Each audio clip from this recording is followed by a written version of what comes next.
ఆంధ్రప్రదేశ్ రాష్ట్ర 2026-27 సంవత్సర బడ్జెట్ను నిన్న ఆంధ్రప్రదేశ్ రాష్ట్ర అసెంబ్లీలో పయ్యావుల కేశవ్ బడ్జెట్ను ప్రవేశపెట్టారు.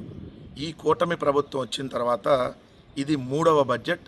2024లో ఒక బడ్జెట్ని, 2025లో ఒక బడ్జెట్, 2026లో ఒక బడ్జెట్. ఇది వరుసగా మూడో బడ్జెట్. ఈ మూడు బడ్జెట్లని చూస్తే ఆత్మస్తుతి పరనింద తప్ప ఇంకోటి మీకు కనపడదు. ఎందుకు ఆత్మస్తుతి పరనింద అంటున్నా అంటే చంద్రబాబు నాయుడు గారిని 16 సార్లు ఈ బడ్జెట్ సందర్భంగా పొగట్టడం జరిగింది. అలానే జగన్ గారి ప్రభుత్వాన్ని 13 సార్లు తిట్టడం జరిగింది. 16 + 13 29 సార్లు ఈ బడ్జెట్లో ఆత్మస్తుతి పరనింద ఉంది. 73 నిమిషాల ఏదైతే పయ్యావుల కేశవ్ గారి ప్రసంగంలో మీకు అక్కడే అర్థమవుతుంది కదా ఇంక బడ్జెట్ ఏముందనేది. రెండో అంశం వచ్చేటప్పటికి ఈ బడ్జెట్లో చెప్పకనే చెప్పారు ఏదైతే వాళ్ళ డొల్లతనాన్ని. ఎందుకు ఆ డొల్లతనాన్ని చెప్పారని అంటున్నా అంటే గడిచిన ఏడాది 3,22,000 కోట్లతో బడ్జెట్ ప్రవేశపెడితే ఈ ఏడాది ఇంకొక 10,000 కోట్లు పెంచి 3,32,250 కోట్లతో బడ్జెట్ ప్రవేశపెట్టారు. పెట్టి ఆ బడ్జెట్ను చూస్తే మేడిపండు చూడ మెలిమై ఉండును, పొట్ట విప్పి చూడ మొత్తం పురుగులే ఉండుననగా, అలానే పైకి చూస్తేనేమో అద్భుతం అదరహోలాగా 3,32,000 కోట్ల బడ్జెట్ కనపడుతుంది. కానీ మామూలుగా అయితే వాళ్ళ ఎల్లో మీడియా, ఎల్లో పత్రికలో రాసే రాతల్లానే ఈ బడ్జెట్లో కూడా పూర్తిగా డొల్లతనం అనేది మరోసారి స్పష్టంగా కనపడింది. ఈ రెండు పత్రికల్లో హెడ్డింగ్లో మాత్రం అద్భుతం అదరహం అని కామన్గానే ఉంటుంది. కాబట్టి ఈనాడు పెట్టిన హెడ్డింగు సవాళ్ళున్న సంక్షేమం అభివృద్ధి సంకల్పం అంట. సవాళ్ళున్న సంక్షేమము అభివృద్ధి సంకల్పంగా వెళ్తున్నారంట. అవునా, నిజమా? ఇక్కడ ఆంధ్రజ్యోతి ఏమో అడుగు ముందుకే కష్టాల బండిని గాడిని పెట్టడమే లక్ష్యం అంట. కష్టాల బండిని గాడిని పెట్టడమే లక్ష్యం అంట. అడుగు ముందుకే అంట. అడుగు ముందుకే అని రాశారు కదా. నేను సూటిగా ఇవి బడ్జెట్ చూసిన తర్వాతే క్లియర్గా అందరికీ అర్థమయ్యేటటువంటి విషయం ఏంటంటే 1,00,000 కోట్ల రూపాయలు మళ్ళీ బడ్జెట్ లోపల ఈ సంవత్సరం కూడా అప్పులు చేయబోతున్నామని ప్రకటించారు. 1,00,000 కోట్ల రూపాయలు ఈ బడ్జెట్లో కూడా ఏదైతే అప్పులు చేయబోతున్నామని చెప్పి ప్రకటించారు. 40,000 కోట్ల బకాయిలు ఇప్పటికి ఉన్నటువంటి పరిస్థితి. 40,000 కోట్ల బకాయిల్లో ఈ ప్రభుత్వం ఇస్తానని ఎక్కడ చెప్పినటువంటి లేదు. పోలీసులకు సరెండర్ లీవులు సరిగ్గా ఇవ్వటల్లా. అలానే చూస్తే ఏపీజీఎల్ఐ కానీ, టీఏలు కానీ, మెడికల్ రియంబర్స్మెంట్లు కానీ, గ్రూప్ ఇన్సూరెన్స్లు కానీ, లోన్స్ కానీ ఇలా అన్నిటికీ బకాయిలు పెట్టారు. ఈ బడ్జెట్లో వాటికి ఇస్తామని చెప్పి ఎక్కడా కూడా పెట్టినటువంటి పరిస్థితి లేదు. రెండో అంశం వచ్చేటప్పటికి క్లియర్గా మూలధన వ్యయం గడిచిన బడ్జెట్లో 40,635 కోట్లు పెడితే దాంట్లో 10% చేసినటువంటిది. అలానే రెవెన్యూ లోటు గడిచిన బడ్జెట్లో 33,000 కోట్లు అయితే అది ఇప్పటికే 60,000 కోట్లు దాటిపోయింది. కానీ ఈ సంవత్సరం రెవెన్యూ లోటు తక్కువ అని చూపిస్తూ ఉన్నారు. అసలు ఎలా పాజిబుల్ అయింది? రెండోది కేంద్ర పన్నుల నుంచి వచ్చేటటువంటి వాటాలు పోయినసారి రావాల్సినవి పూర్తిగా రాలేదు. చాలా వరకు అంటే 60% కూడా రానటువంటి పరిస్థితి. కానీ ఈ సంవత్సరం ఇంకా కేంద్ర పన్నుల వాటాలు ఎక్కువ వస్తాయని చెప్పి మళ్ళీ పెట్టారు. అలానే చూస్తే సూపర్ 6 కీలకమైనటువంటి సూపర్ 6లో ఏదైతే నీకు 15,000 అనేటటువంటి పథకంలో 20 లక్షల మందికి ఆల్రెడీ కోత విధించారు. మొట్టమొదటి ఏడాది ఎవరికి కూడా ₹1 ఇచ్చినటువంటి లేదు. రెండో ఏడాది 5,000, 7,000, 10,000 అలా 13,000 వరకు అది కూడా 20 లక్షల మందికి కోత విధించి ఇచ్చారు.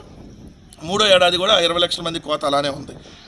రెండు నీకు 18,000 పథకంలో ఈ ఏడాది కూడా గుండు సున్నా. 2024లో గుండు సున్నా అంటే ఆడబిడ్డ అనేది నీకు 18,000 పథకం. 2024 గుండు సున్నా, 25 గుండు సున్నా, 26 గుండు సున్నా. అలానే రైతు భరోసా నీకు 20,000 పథకంలో 2024లో గుండు సున్నా, 25లో 14,000 ఇస్తామన్నారు. అది కూడా 10,000 ఇచ్చినటువంటి పరిస్థితి. అది కూడా 7 లక్షల మంది రైతులకు కోత. ఇప్పుడు కూడా అలానే కోత విధించినటువంటి పరిస్థితి ఈ బడ్జెట్లో కూడా కనపడింది. అలానే నీకు 36,000 పథకంలో 2024 గుండు సున్నా, 25 గుండు సున్నా, 26 గుండు సున్నా. ఈ బడ్జెట్లో కూడా దీన్ని ఊసే లేదు.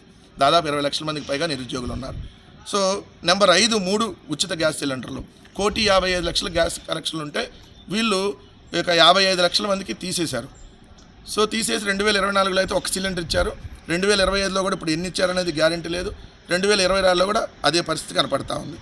రెండు ఉచిత బస్సు 16 రకాల బస్సులు ఉంటే కేవలం 6 రకాల బస్సుల్లో అది కూడా ఒక జిల్లాలో ఈ మూల నుంచి ఆ మూల వెళ్ళాలన్నా కూడా 10 బస్సులు మారెళ్ళాల్సినటువంటి పరిస్థితి. పవన్ కళ్యాణ్ గారు చెప్పిన షణ్ముఖ వ్యూహం 175 నియోజకవర్గాల్లో నియోజకవర్గానికి వచ్చి 500 మందిని ప్రతి సంవత్సరం సెలెక్ట్ చేస్తాం, వాళ్ళకి 10 లక్షలు ఇస్తాం, వాళ్ళకి ఉద్యోగ వ్యాపారాలు పెట్టిస్తామన్నారు. ఈ బడ్జెట్లో కాదు కదా, గడిచిన 2 బడ్జెట్లో లేదు, ఈ బడ్జెట్లో కూడా ఊసలేదు. ఆరోగ్యశ్రీకి అదే అటకెక్కినటువంటి పరిస్థితి, గడిచిన బకాయిలు ఇచ్చే పరిస్థితి లేదు. సేమ్ ఫీజు రింబర్స్మెంట్ పరిస్థితి కూడా అంతే. సో ఇంకేంది బడ్జెట్? దీన్ని ఎవడన్నా బడ్జెట్ అంటాడా? దీన్ని బడ్జెట్ అనరు. ఏదో మీ అసెంబ్లీలో మీరు భజన చేసుకొని జగన్ గారి ప్రభుత్వాన్ని తిట్టడానికి ఏదో పెట్టాలి కాబట్టి పెట్టినట్టుగా కనపడుతుంది తప్ప ఈ బడ్జెట్ వల్ల కూడా పూర్తిగా ప్రజలకు ఒరిగేది ఏమీ లేదు అనేది పూర్తిగా కనపడతా ఉంది. ఇలా ఇచ్చి అలా లాగేశారు. ఉపాధి మెటీరియల్ నిధులపై కేంద్రం దోబూచులాట. కేంద్ర మంత్రి పెమ్మసాని జోక్యం చేసుకోవాలని వినతి. సిగ్గు శరమేమన్నా ఉంటే అయ్యా పెమ్మసాని గారు, మీకు కానీ మీ కేంద్ర మంత్రులకు కానీ ఈ ఏపీలో ఉన్నటువంటి ఎంపీలకు కానీ ఎమ్మెల్యేలకు కానీ పైన మీరే ఏడ్చి చచ్చారు, కింద మీరే ఏడ్చి చచ్చారు. ఏమన్నా ఉపయోగం ఉందా మీ వల్ల రాష్ట్రానికి? 24 గంటల్లో ఏదో చూపిస్తానని అంబటి రాంబాబు గారి ఇంటి మీద దాడి చేయడానికి పంపించడం కాదు మగతనం అంటే. దాన్ని మగతనం అనరు పెమ్మసాని గారు. ఇక్కడ చూడండి, 480 కోట్ల రూపాయల ఉపాధి హామీకి సంబంధించి కేంద్రం డబ్బులు ఇచ్చి మళ్ళీ వెనక్కి తీసుకుందంట. తీసుకెళ్ళి ఎక్కడన్నా పెట్టుకోవాలి తలకాయ. సిగ్గు శరమన్న కొంచెం అన్నా అనుకుంటే ఎందుకయ్యా మీరు ఇంకా మీ మంత్రులు కాడా? మళ్ళీ డబుల్ ఇంజన్ సర్కారు, ఏ గుడ్డిగాడికి వెళ్ళి ఏది తోమటానికి డబుల్ ఇంజన్ సర్కారు. 480 కోట్ల ఉపాధి మెటీరియల్ నిధులు లాగేసుకున్న కేంద్రం. జాతీయ గ్రామీణ ఉపాధి హామీ పథకంలో మెటీరియల్ కాంపోనెంట్ పనులకు బిల్లుల చెల్లింపు కోసం కేంద్రం 480 కోట్లు కేటాయించి కొద్ది రోజుల్లోనే మళ్ళీ వెనక్కి తీసుకుంది. గతంలో ఎప్పుడు ఇలాంటి పరిస్థితి లేదని అధికార వర్గాలు పేర్కొంటున్నాయి. మరోసారి కేటాయిస్తామని ఇచ్చిన నిధులు రాష్ట్ర ఖజానాకు జమ కాకముందే కేంద్ర గ్రామీణాభివృద్ధి శాఖ వెనక్కి లాగేసుకుంది. గత నెల 27న నిధులు ఇచ్చింది. నిధులు త్వరలో విడుదల చేస్తే ఆందోళన చెందొద్దని చెప్పారంట. ఆందోళన చెందొద్దులే, భజన చేసుకోండి కూర్చొని. సిగ్గు శరవణ కొంచెం అన్న ఉందా? చూడండి ఇక్కడ 2025-26 ఆర్థిక సంవత్సరానికి సంబంధించి 4వ విడత మొదటి భాగంగా 480 కోట్లు, పాత బకాయిలు మరో 75 కోట్లు కలిపి 556 కోట్లు స్పర్శ అకౌంట్ ద్వారా విడుదల చేస్తూ జనవరి 27న ఆదేశాలు ఇచ్చింది. ఈ ఉత్తర్వులను NREGA వెబ్సైట్లో కూడా పెట్టారు. ఈ నిధుల్లో రాష్ట్ర వాటా కూడా కలిపి 740 కోట్లు చెల్లింపులు చేసే అవకాశం ఉంది.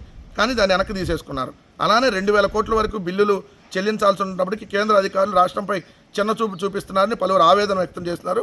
తక్షణం కేంద్ర గ్రామీణాభివృద్ధి శాఖ సహాయ మంత్రి పెమ్మసాని చంద్రశేఖర్ జోక్యం చేసుకొని రాష్ట్రానికి ఉపాధి మెటీరియల్ నిధులు తిరిగి మంజూరు చేయించాలని కోరుతున్నారు.